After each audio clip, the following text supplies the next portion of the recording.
Welcome to the New to Crypto podcast, designed to guide you through the crypto landscape with pinpoint accuracy, created for the new and intermediate crypto investor. Join your host, Crypto Travels Michael, as he takes you through the different facets of getting started and succeeding in your crypto journey. New to Crypto podcast brings you new episodes daily, Monday through Friday, with surprise bonus episodes sometimes on the weekend. Let me ask you, are you new to crypto? Don't know where to start? Are you more experienced but have questions? Then you're in the right place. This podcast is designed for you. Coming at you from the Trading Center in the Lifestyle Design Studio, here's your host, Crypto Travels Michael. Hey, welcome to today's podcast. I'm excited about today's show. I have a phenomenal founder on the show for you today. He's actually the founder of Step Finance, which is the front page of Solana, everyone. It's the largest portfolio dashboard on Solana. And today's guest has been in the crypto space for over a decade, having previously been a miner, a trader, and he built 6 exchanges. He was the founder of the world's first crypto remittance startup, BitSpark. And recently, George has been focusing on the DeFi space to further the bankless future. Please welcome George Harrap to the show. George, man, it's a pleasure to have you here. Welcome to the show. It's a pleasure to be here. Thank you very much for having me on. Absolutely. Live from Istanbul today, huh? It's the place to be, man. A lot of crypto stuff going on here. It's a cool city as well. Awesome. We have listeners in Turkey. Hey, can you share just a little bit about yourself with our listeners before we dive in? Sure, yeah. So I'm George. I've been in crypto for, 11, 12 years now. Started off originally as one of the early Bitcoin miners, I guess. I was 1% of the network back then, building stuff in my own room, building a heater which made money, which was a Bitcoin miner, which is the best kind of heater. And yeah, ever since there, you mentioned one of the first startups I helped co-found was BitSpark, crypto remittances. So I lived in Hong Kong for about 6 years, and that was all about using crypto to send money around the world.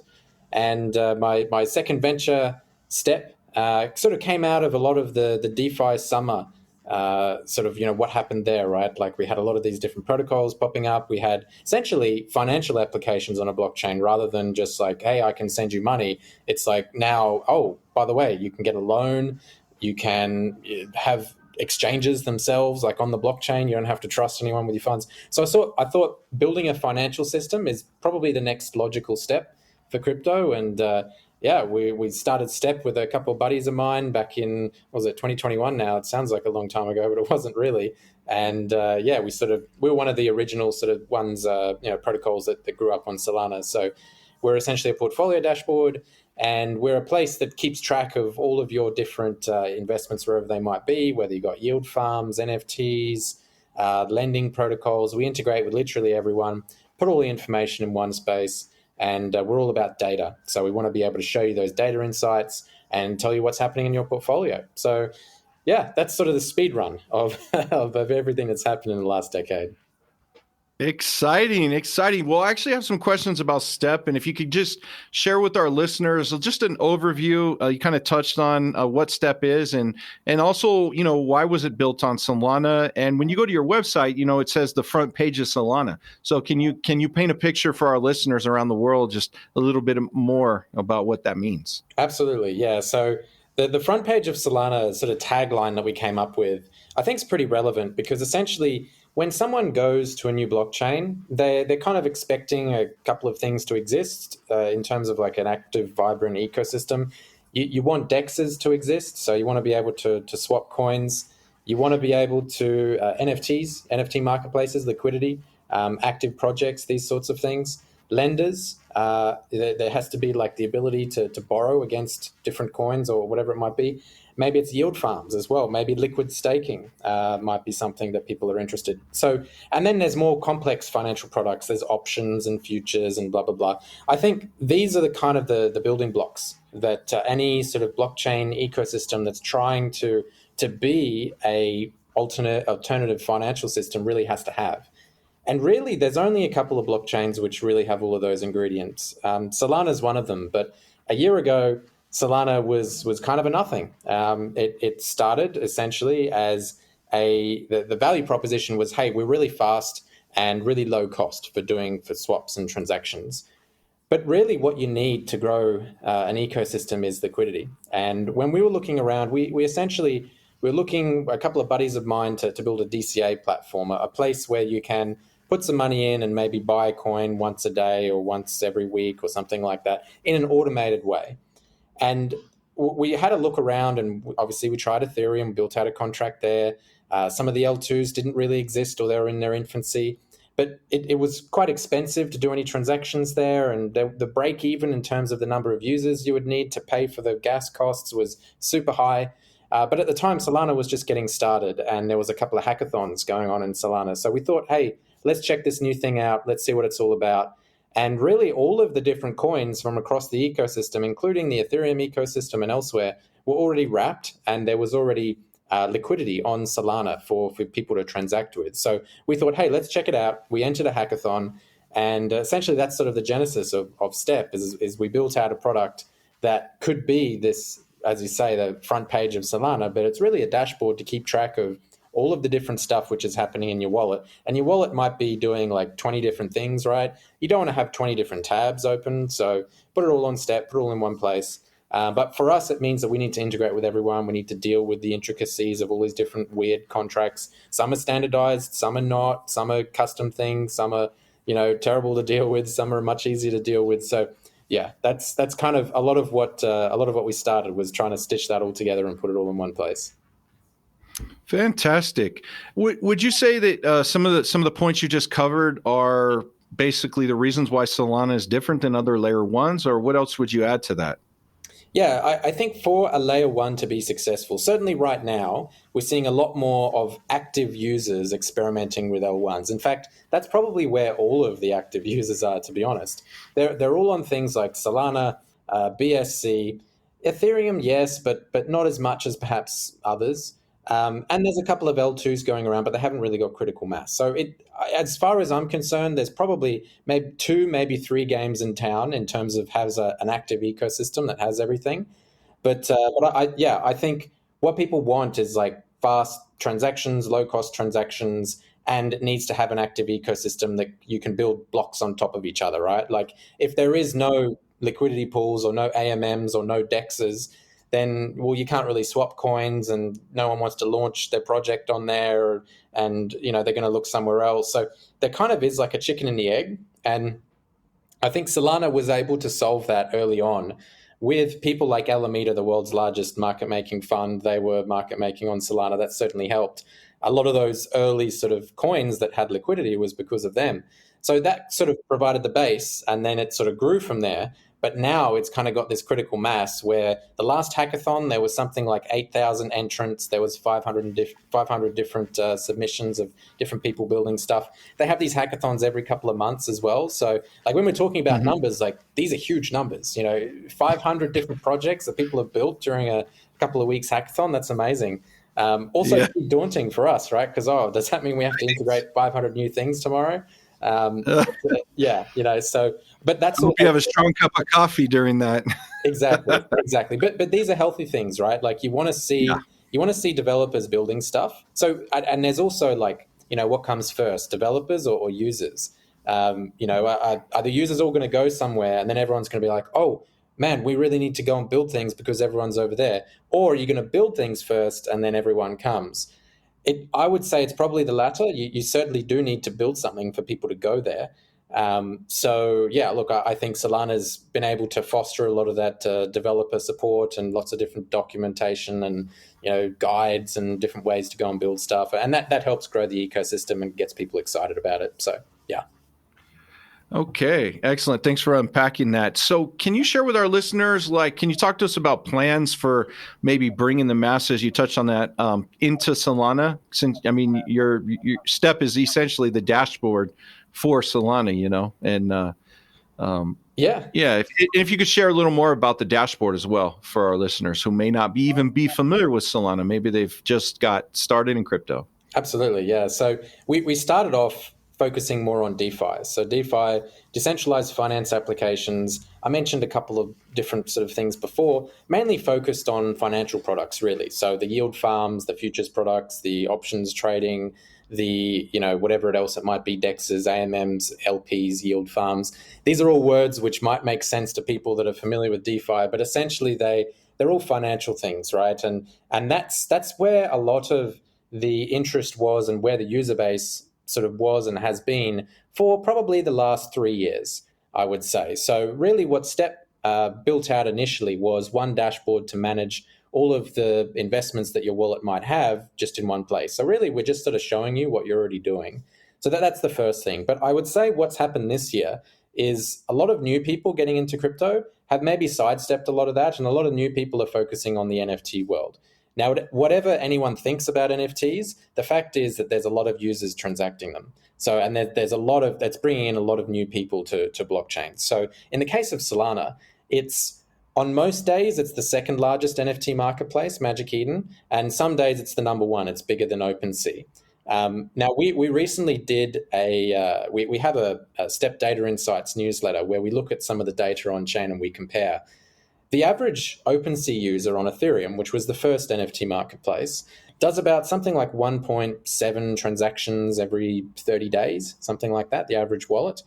On Solana, that's about, I think it's like 7.6 or something like that. So a lot more individual transactions by Magic Eden users. And that's probably because Solana's cheaper and faster to do stuff, right? On Solana, you can actually list like a $2 NFT. And it's cost competitive to do that. But if you want to pay like $2 for an NFT on Ethereum, well, you might have to pay, I don't know, $10 in gas fees. And last year, you might have to pay $80 in gas fees, right? Exactly. Right. So yeah. I think there's an audience there which is being served. But so NFTs bringing a lot of new people in. A lot of what we do on Step is also we saw that our focus was a lot on the financial side and perhaps not on the NFT side. So we recently acquired an NFT data analytics platform in Solana, one of the largest ones, called Solana Floor. Solana Floor has a lot of data insights about all of the NFT projects, blah, blah, blah. So we're going to be bringing that data to Step very soon. And really sort of that's where we see being able to sort of meld our experience with the financial side, with the Solana Floor team who have come on board at Step, and they're the experts in that domain. So we really want to build that out more. But I think really that's where a lot of blockchains are seeing sort of interest right now, is maybe not so much on the financial side and more on, say, NFTs and tradable. Essentially it's community creation, right? It's people building communities and doing different stuff. So yeah, I think that's interesting. And yeah, Solana has a pretty active community there.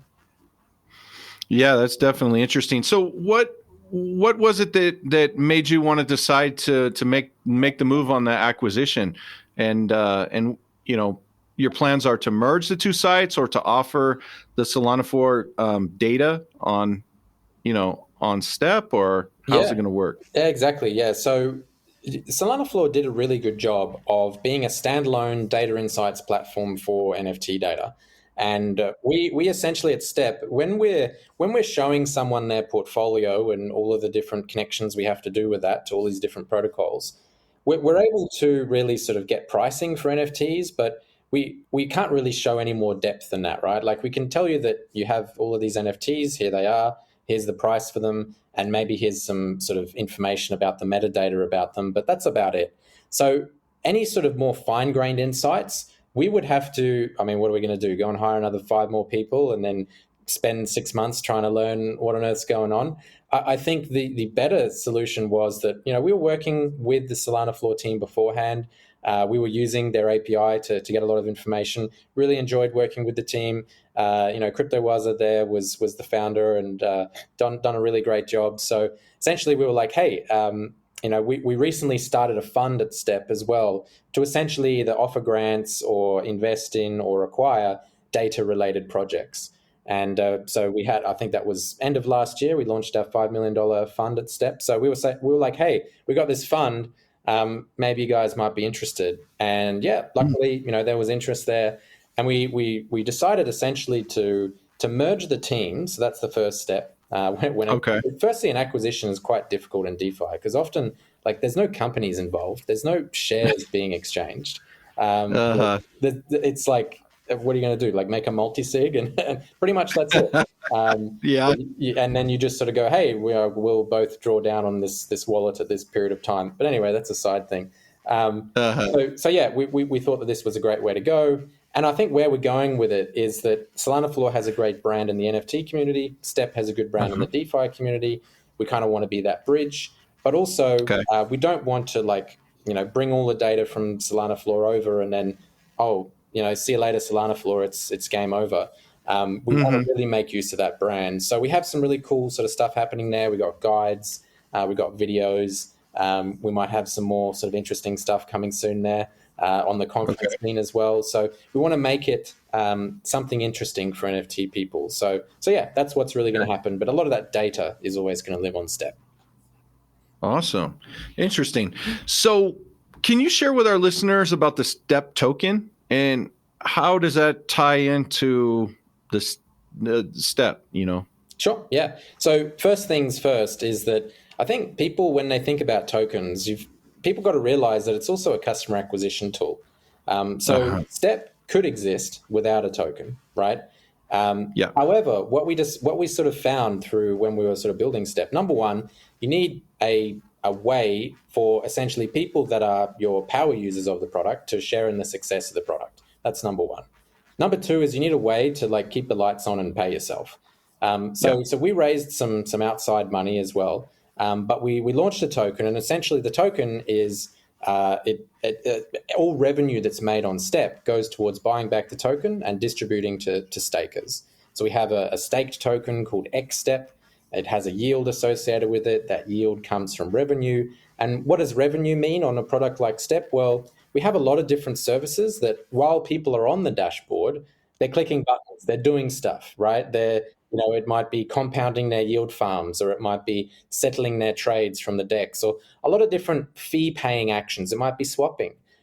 Because Step is kind of this page which you have to go to, whether it's a bull market or a bear market, because you need to know what's going on with your wallet. There's always going to be people there that are clicking buttons and doing stuff and paying fees. So essentially, the token is a way for users to get exposure to the success of Step. If more people click buttons and pay fees and more revenue is produced, well, more Step is bought back from the market and distributed to stakers. So that's really sort of what we're trying to do with the Step token there. But it's also really, I think, a way to drive interest in a product as well. We saw an uptick of 4x when we launched our token on the actual Step product. So, you can tell people how great a data-related product is, but also a token helps get additional exposure as well. And that brings more people, more eyes on the project and these sorts of things. But really, Step is about, we've got to provide value. We've got to be able to have a project which actually generates revenue and that revenue goes back to stakers. So, yeah, that's what we're all about. I like it, man. I like it. It's I see it in the docs on your site. You even mentioned the order book decks with Serum and everything tied into your Step token. Absolutely, yeah. I wanted to have a conversation with you about maybe because you're really plugged into the Solana ecosystem, right? Like the common misconceptions in Solana and current market conditions and things like that. What are some of your thoughts? Yeah, I mean, at the current market conditions number go down. It's a bear market, and that's sort of across the ecosystem, right? I think what we've seen as well is a lot of the daily active users are way down as well for a lot of projects. So less people are visiting crypto sites than they were a year ago. Less people are clicking buttons. Volumes are down. PVL is down, and Solana is no different. So we've seen at least sort of our from the peak. In terms of the number of people coming to Step on to monitor what's happening with their wallets, it's down to 2/3 essentially. What it was at the peak. So there are less people in the ecosystem, but I think I've been through a lot of bear markets, right? And maybe a lot of listeners have as well. This is the best time to be building things, and this is where 100%. A lot of the great things get built. So when I was learning about DeFi stuff in 2019, a lot of the great things, which people didn't think that things like Uniswap or anything like that would be a big thing back in 2019. But then, hey, presto, give it a year later, and it's a couple $1 billion protocol, and it's foundational to the entire ecosystem, right? So, I think a lot of the great things get built. So what we just want to do is just focus on building stuff. I think a lot of the rest of the ecosystem's doing that in Solana. Probably the same as most of the crypto ecosystem. But I guess the cool thing that Solana has going for it is that, there's not just one DEX or one lender. In terms of number of like on-chain order book DEXs, there's probably like 4, maybe 5. In terms of lenders, I think there's 6. Yield farms, I mean, every lender, every DEX has a yield farm. So I don't know, let's say 10. So there are a lot of different projects that are all building and trying to innovate and do cool new stuff. So look, all we want to do is just build stuff. I think a lot of everyone else is doing that. One of the cool initiatives that Solana has is the concept of hacker houses. So I was recently at one in Singapore, and it was a 5-day event. They invite anyone who's building stuff to go there. It's all free, and they book out a really nice space. But there's like competitions. A lot of like students go there to build things. There's awards and that sort of stuff. But that was a good place to get a gauge of what's going on in the ecosystem. And essentially what I learned from that is that there's a lot of new people that are just wanting to build cool new things, which they think is missing. Again, there's NFT space gets a lot of focus, but also like I think there's people trying to build bridges for NFT things to do like DeFi stuff. So for example, like lending against your NFTs, right? So lending protocols that accept NFTs as collateral. So stuff like that, which is great to see. So more people building more stuff in bear markets is good. And seems the ecosystem doing that. Absolutely. I think you hit the nail on the head when you're talking about this is the time to be positioning and building and getting ready. In the down markets, a lot of people are talking about the economy and things like that. And, I think it's fair to say the next 18 months is going to be, a downward skid in the economy. But as I tell people around me, this is one of the greatest opportunities of our lifetime. 07, 08 was, and, outside of crypto, of course, and then, all the different ups and downs in crypto. But now, this is the time for positioning, because as you and I both know, when we read the charts, there's an up and there's a down. So, this is phenomenal time to be building. Let's talk about Solana and DeFi in the future. What do you see? Because you're seriously into DeFi and in the Solana ecosystem. What do you see in the future with all things in DeFi and Solana? Yeah, if I could predict the future, it would be great. But so I think the first thing I mentioned there just before, like this, there's kind of been two groups in crypto for this year at least. There's been the DeFi people and there's been the NFT people. And they follow different people. They don't really know what's going on in their different circles, and they're kind of very separate. So I think like what's going on in DeFi, it's kind of like trying to bridge that gap. And I think bringing more sort of financial products for the NFT ecosystem. So I mentioned that lending and collateral, that's certainly one. Another might be, say, futures products based on NFT price floors. I think that's pretty cool.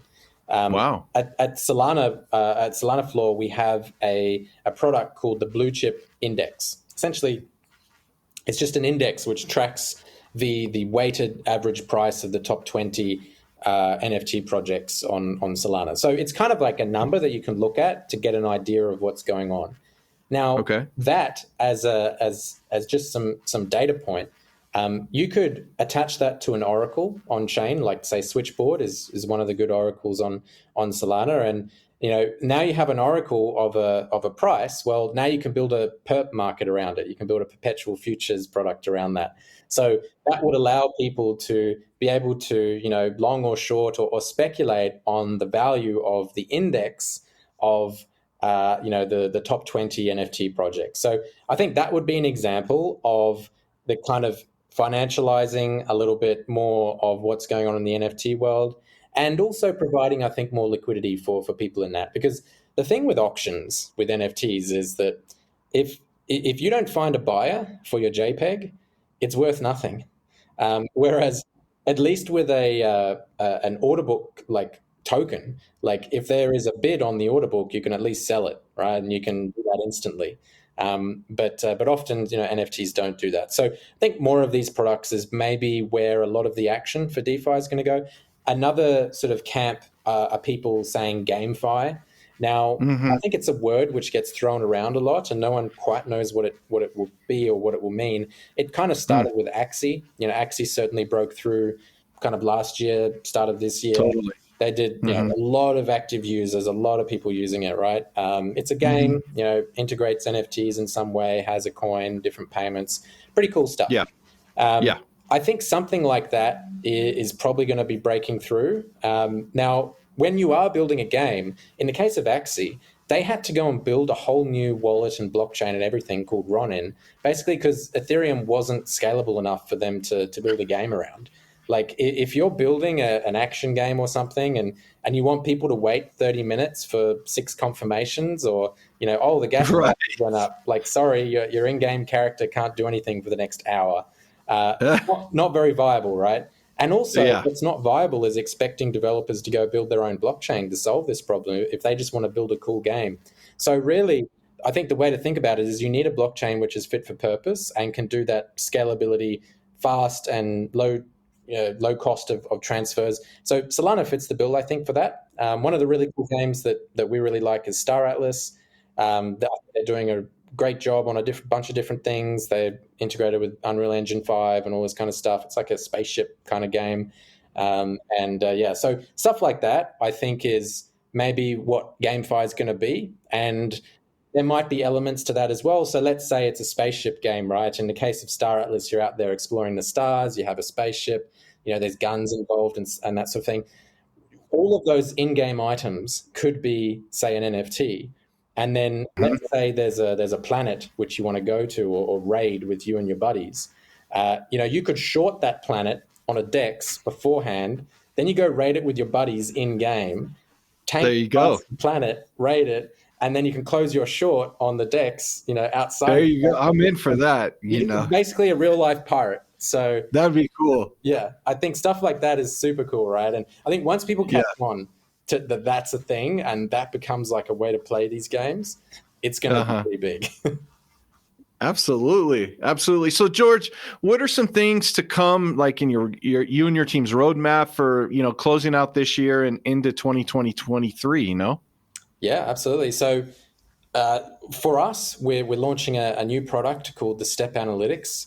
And essentially, if people are familiar with, say, Nansen or Dune or Glassnode, there's not that many products out there which can give you insights into all of these individual either DeFi protocols or NFT sort of marketplaces. There's a few, but the level of and the depth of those insights is not quite there. So, for example, if you wanted to know what was the yield associated with USDC on this lender for the last 6 months, can someone show me that in a chart? No one can show you that. It doesn't exist. And certainly on Solana, there's no one which has that level of depth yet. So we're kind of in a unique position at Step in that for our portfolio dashboard, like we show you the real-time position of your wallet and all of these different protocols that we integrate with. So kind of the next step for us is to go, okay, we can show you a real-time situation of what's going on with your wallet. But if we start indexing all of these different protocols, all of these different contracts on chain, all of this different data, then we're able to offer an entirely different product, which is not related to your wallet per se, but it's just the protocol in general. So that's what we're calling like the Step Analytics product. So we want to get that out before the end of the year. That'll be like a subscription product. And yeah, it should get people insights to essentially be able to trade and basically execute better on chain with more informed knowledge, basically. So yeah, that's what we want to do. I think it'll be a first. So yeah, very exciting. Yeah, I like that. So what's the best way that our listeners can reach out to you and your team, join the community, stay in the conversation? Absolutely, yeah. So hit us up on Twitter at Step Finance. Just search that and feel free to join our Discord as well. We've got a great community in there. My name's George Harrap on Twitter as well. We got blog posts, we got guides, but probably Twitter's the best place to come find us and come find your way to the Discord. Awesome. And we'll have all the links on the episode blog post page for today. George, is there anything else? What else would you like to share with everyone listening? I think we've spoken about a lot of really cool stuff. I think at the end of the day, like bear markets are for building. We're coming into the end of the year now. It's now a time to sort of learn about what's going on and maybe just put some time into education and these sorts of things. I'm always learning new things. So is the rest of the team. And I really get a kick out of that, like just learning what are the cool new things that people are doing. So yeah, I think if everyone does that, the world will be a better place. But certainly there's a lot to learn in the DeFi world, a lot to learn in the NFT world, and to just sort of keep up with, okay, are we now in the 2019 sort of era, right? And are there lots of things happening now that in a couple of years from now, everyone's going to be like, oh, of course, that was so obvious. Why didn't I see exactly? Yeah, but we're living in it now. But we're living in it now. Like someone's got to do the research now. So definitely, I would say that's the path to be on. Well said. Well said. Yeah, I would say continuing education is always a benefit. I'm even learning another language at the moment.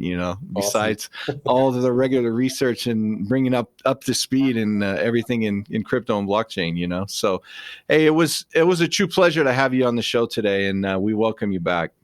Thanks so much. It was a pleasure being here. Thanks for having me.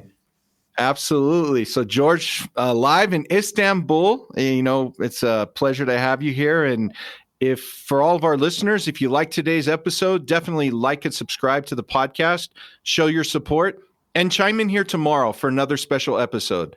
Until then, make it a great day. Thanks for tuning in to New to Crypto Podcast. If you like the episode, be sure to follow and subscribe.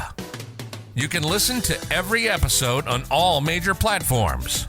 Have an interest in being on the show or want advertising? Reach out at newtocrypto.io. Head over to our site, newtocrypto.io, to access the resources mentioned in each episode.